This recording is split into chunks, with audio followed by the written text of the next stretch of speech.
What's the meaning of areola?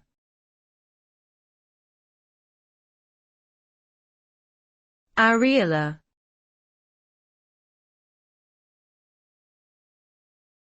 Areola.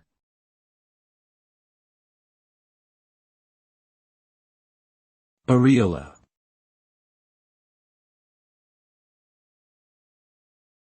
Areola.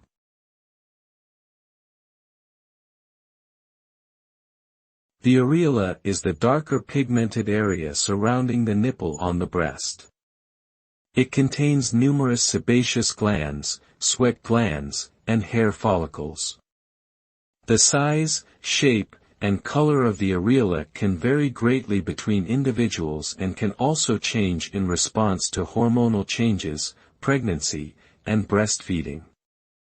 The areola serves several functions, including lubrication during breastfeeding, providing sensory feedback, and helping to protect the nipple from friction and trauma.